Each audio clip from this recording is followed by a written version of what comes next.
នៅផ្សារកសិករជប៉ុនណាខែនេះគឺមានកូនដំណាំច្រើនមែនទែនយើងអាចមករើសមើលនៅកន្លែងហ្នឹងចាគេបដោះមុនតាំងពីខែត្រជាក់គ្រាន់តែដល់ខែហ្នឹងភ្លាមចេញមកហ្មងលឿនបដោះខ្លួនឯងអត់បានលឿនអញ្ចឹងទេហើយយើងតោះតែឆាប់ដាំដុះដែរចានេះខ្ញុំមកផ្សារកសិករម្ដងហ្នឹងគឺចាប់អារម្មណ៍ទៅលើបន្លែភ្នំខែនេះគេមានដាក់ច្រើនមែនទែនបងប្អូនចាយកមកឆាជាមួយនឹងពងមាន់ដាក់ផ្សិតដាក់អីឆ្ងាញ់ហើយសម្រាប់បន្លែភ្នំគឺមានច្រើនប្រភេទណាចាំនេះខ្ញុំបង្ហាញជូនចាគេចងបាច់មកអញ្ចឹងហ្មងយើងអាចយកទៅស្ងោរវាជាមួយនឹងអង្ករឬក៏ជាមួយនឹងទឹកបាយដើម្បីឲ្យវាកាត់ជាតិហាងរបស់វានឹងចាជ័ររបស់វាហ្នឹងណាហើយថ្ងៃនេះគឺនេះខ្ញុំបង្ហាញមុខម្ហូបងាយដែលយើងចូលចិត្តធ្វើញ៉ាំនៅផ្ទះជាមួយនឹងសាច់ជ្រូក3ជាន់ទំពាំងបារាំងចាលឿនបានញ៉ាំមែនតើយើងប្រើទឹកជ្រលក់ពីរមុខបន្លែភ្នំចិត្តតែចង់ភ្លក់ឲ្យបងប្អូនប៉ុន្តែបន្លែខ្លះភ្លក់ទៅល្វីងតែចាដូចបន្លែនេះអីបើសិនតែគេយកទៅបំពងអីអាចញ៉ាំបានតែបើថាយកទៅស្រស់ទឹកញ៉ាំហ្មងវាល្វីងដូយហ្នឹងក៏ញ៉ាំទៅវាហាងល្វីងអញ្ចឹងណាបងប្អូនយើងអត់ស៊ាំខែនេះផ្ការីកពេញមុខផ្ទះចាហើយផ្លូវធ្វើដំណើរទៅកាន់ផ្សារកសិករសិតតែផ្កាសាគុរ៉ានៅតំបន់ដែលនេះខ្ញុំរស់នៅសប្បាយមែនទែនដូចឋានសួគ៌ផ្កាអញ្ចឹងគ្រាន់តែថាខែនេះមេចាសតុំម្ដងមានពលឺថ្ងៃអញ្ចឹងទៅហើយមិនងាយទេបងប្អូនចាបើមើលអត់ទាន់ជ្រុះអស់ហើយនេះផ្កាមានភ្លៀងមកប្រាវមកចាគឺជ្រុះស្ទាប់ផ្កាមកលងរួយពេញដីអញ្ចឹងបើស្វាមីនេះខ្ញុំទៅដល់ផ្សារកសិករគឺឃើញតែផ្កាទេឲ្យតែប្លែកបងប្អូនខែនេះមើលជនជាតិជប៉ុនចាទាំងចាស់ទាំងក្មេងភាគច្រើនចាស់មកផ្សារមើលផ្កាមើលអីហើយមើលកូនបន្លែតូចដែលគេបដោះហើយហ្នឹងគាត់យកទៅដាក់ដាំហ្មងយើងអត់ប្របាក់បដោះនៅផ្ទះទេងាយស្រួលមែនតើហើយខែនេះតាពាំងមានច្រើនណាបងប្អូនធំមែនតើហ្មងសបោញ៉ាំមកខែហ្នឹងបើនេះខ្ញុំកម្រទិញតាពាំងថ្មីស្រស់អញ្ចឹងភាគច្រើនទិញរបស់ដែលគេធ្វើឲ្យហើយគេបកគេស្ងោរកាត់ជាតិហាងឲ្យហើយអស់ទៅយើងយកមកដល់ធ្វើម្ហូបហ្មងដោយសារយើងអត់មានពេលច្រើនណោះនៅជប៉ុនគឺសបោមែនតើគេវិចខ្ចប់ឲ្យយើងស្អាតណាសម្រាប់អ្នកដែលគាត់រវល់ខ្លាំងចូលដល់រដូវផ្ការីក៏គេចាប់ដើមលក់ផ្កាប្រភេទដែលអាចដាំដុះបាននៅចូលដល់រដូវក្តៅវិញណាចាមានជាប្រភេទផ្កាអញ្ចឹងចាសម្រាប់កូនតំណាំទាំងអស់ចាតាមពិតទៅយើងអាចបដោះនៅផ្ទះបានខ្លួនឯងទេប៉ុន្តែបើយើងបដោះខ្លួនឯងជួនកាលយឺតពេលដាំណាព្រោះអីការដែលយើងចាប់ដាំពីឥឡូវទៅនេះមានទឹកភ្លៀងច្រើនចាបើសិនតែយើងដាំយឺតបន្តិចទឹកភ្លៀងរៀងស្ទើរចាអញ្ចឹងយើងត្រូវចំណាយកម្លាំងទៅស្រូចតំណាំច្រើនជាងហើយបើសិនជាយើងដាំដុះទៅវារៀងធំពីឥឡូវទៅដល់ខែចាចាប់ផ្ដើមខ្សោះទឹកភ្លៀងបន្តិចទៅក៏តំណាំនឹងធំហើយវាចេះលូតលាស់ដោយខ្លួនឯងមិនបាច់ប្រើទឹកអីច្រើនក៏បានដែរចាដូចម្រះដូចអីចឹងយើងដាំហើយអត់មានស្រោចទឹកអីទេចានេះបងប្អូនមើលផ្កាប្លែកនៅជប៉ុនណានេះសិតតែប្រភេទផ្កាដែលនេះខ្ញុំចូលចិត្តឲ្យពណ៌ជាទីពេញចិត្តតែម្ដងហើយផ្កានេះគឺយើងទិញយកទៅដាក់ដាំកាលពីឆ្នាំទៅចាគិតថានឹងបានគ្រាប់តែដល់ទៅពេលវាក្រៀមផ្កាទៅអត់មានឃើញគ្រាប់អីសោះ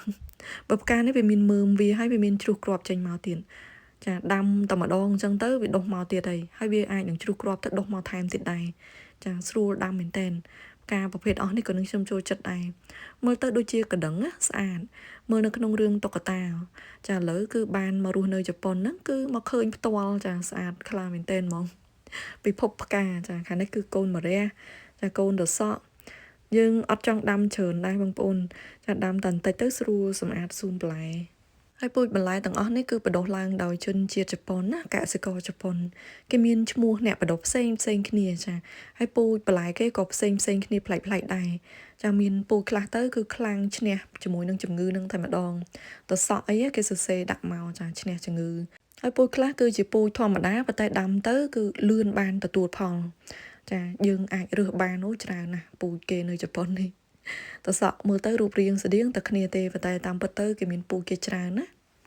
មើលឃើញផ្កាអញ្ចឹងអីហាមចិត្តមិនបានបងប្អូនស្អាតមែនតើហ្មងប្លែកនៅជប៉ុនគាត់នឹងឃើញហើយខ្វះកនៃខ្វះតលុយទិញសម្រាប់ផ្កាទាំងអស់នេះចាគឺផ្កាខ្លះអាចដាំដុះនៅក្នុងតែរដូវក្តៅទេចាហើយផ្កាខ្លះទៅគឺនៅតែខែរៀងត្រជាក់ដូចថាខែ4ខែ5អញ្ចឹងណាផុតហ្នឹងគឺវាទៅអស់ហើយនេះផ្កានេះប្លែកចាចេញផ្កាមកចំកន្លែងជាពីមពីរហ្នឹងហ្មងបងប្អូនហើយដូចជាអំពូលភ្លើងអីចឹងណាហើយផ្កាខ្លះគឺវាមានផ្កានៅកន្លែងចុងស្លឹកវាបើថាអ្នកចូលចិត្តផ្កាអីមករស់នៅប្រទេសជប៉ុនគឺថាល្អហ្មងត្រូវម៉ាច់ចាហ ហើយនេះផ្កានេះឡើងចេញរួមមកស្មួយដូចបាល់បន្តិចដូចអីបន្តិចល្អមើលមែនតើដូចប្រដាប់ត្បាល់ទៅជាចាហើយផ្កានេះមានពណ៌លឿងដែរហើយមិនបានវាចេញទៅបាសរោមចឹងវិញនេះគេមានដាក់ផ្លាដាក់តឡៃដាក់អីចាប្រភេទផ្កានេះពួកយើងដាំហើយហីផ្កាហ្នឹងពូជខ្លះគឺមានផ្កាច្រើនហើយផ្កានេះឃើញហើយចង់ដាំហ្មងបងប្អូនតែតម្លៃក៏គួរសមដែរឃើញស្តៀងអូគីដេប្រហែលជាដុះមករាល់ឆ្នាំហ្មង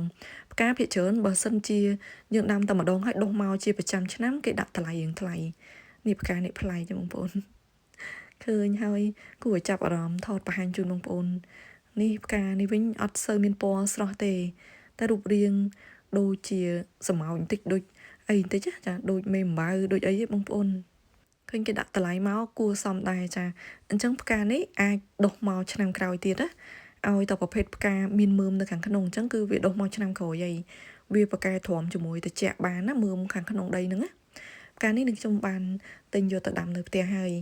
មានពណ៌រៀងចេញស្វាយម្ដុំហ្នឹងគេដាក់ផ្កាអូគីដេវាមានមើមហើយខាងនេះគឺជាប៊ុនសាយផ្កាកាឡាស្អាតខ្លាំងមែនតើអូយបងប្អូនផ្កាវាឡើងទូកញ្ចុំអញ្ចឹងណាទូចខ្លាំងហើយដើមគេរូបរាងឡើងស្អាតហើយនឹងខ្ញុំឈរស្លឹងចុះស្លងឡើងអូយលើកយកទៅផ្ទះលើហើយតែតម្លៃគួរសមចាបងប្អូនចំណាំមើលផើងប៊ុនសាយគឺគេធ្វើផើងដែលរាក់ដើម្បីកុំឲ្យឫសនឹងចាក់ទៅជ្រៅខ្លាំងពេកអញ្ចឹងដើមហ្នឹងគឺវានៅដុះរិញនៅនឹងវាអត់ធំទៅណារួចទេព្រោះអីវាចាក់ឫសអត់បានឆ្ងាយបើសិនតែគេដាក់ផើងធំមើលទៅអត់សមជាប៊ុនសាយទេហើយដើមហ្នឹងវាដុះស្លឹកច្រើនអញ្ចឹងទៅតែបើដាក់ផើងតូចចាគឺតម្រាំតែបានស្លឹកមួយហ្នឹងចំណាយពេលយូរចាដើមខ្លះគឺមានអាយុរាប់ឆ្នាំឯណោះចាមកពីផ្សារភាគច្រើនគឺនឹងខ្ញុំទិញផ្លែឈើយកមកញ៉ាំនៅផ្ទះញ៉ាំហើយបានចាប់ផ្ដើមធ្វើម្ហូបចាញ៉ាំយកកម្លាំងសិនណាហើយខែនេះគឺនៅមានផ្លែ strawberry ប៉ុន្តែវាអត់សូវផ្អែមទេចាតិចបងប្អូនមកជប៉ុនចំខែនេះញ៉ាំ strawberry ថាជូរអីចឹងណាតាមពិតចុងដៃនឹងឯងចាហើយនេះមុខម្ហូបដែលនេះខ្ញុំចូលចិត្តធ្វើគឺមានសាច់ជ្រូក3ជាន់គេស្លាយហាន់ជាប្រទេសស្ដាងណាហើយយើងយកទៅរុំជាមួយនឹងទំពាំងបារាំងហើយយើងយកមកចៀនអញ្ចឹងចៀនតលតែវាក្រៀមឡើងក្លិនឈ្ងុយហ្មងហើយយើងរោយម្រេចតិចទៅនេះខ្ញុំប្រើទឹកជ្រលក់ steak ហ្នឹងណាដើម្បីយកទៅច្រូចពីលើ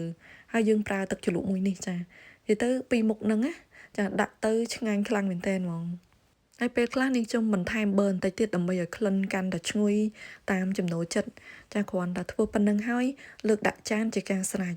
ចាយើងអាចហាន់កង់ឲ្យតូចជាងនឹងក៏បានប៉ុន្តែប៉ុណ្្នឹងល្មមញ៉ាំអត់វែងពេកអត់ខ្លីពេកចាជាទូទៅយើងអត់ចំអិនឲ្យខ្លោចខ្លាំងពេកទេគ្រាន់តែប្រឡាក់ឲ្យជាតិទឹកជ្រលក់មួយហ្នឹងវាចូលទៅក្នុងសាច់ណាដាក់មកសន្ទុះទៅវាចាប់ផ្ដើមប្រែពណ៌មកចាឡើងក្រហមអីចឹងណាចាមើលទៅតំណងគួរឲ្យចង់ញ៉ាំហើយក៏យើងមានឆាបន្លែភ្នំជាមួយនឹងពងមាន់ដាក់ផ្សិតដាក់អីចារសជាតិឆ្ងាញ់មកបែបនៅជប៉ុនខែនេះគេញ៉ាំអញ្ចឹងចាព្រោះអីខែនេះតាពាំងប្រាំងក៏ចាប់ផ្ដើមលាស់បន្លែដែលមានមើមនៅខាងក្រោមដីវាលាស់ចេញមកហ្មងអរគុណច្រើនសម្រាប់ការទស្សនាចាយើងជួបគ្នានៅវីដេអូក្រោយទៀតជម្រាបលា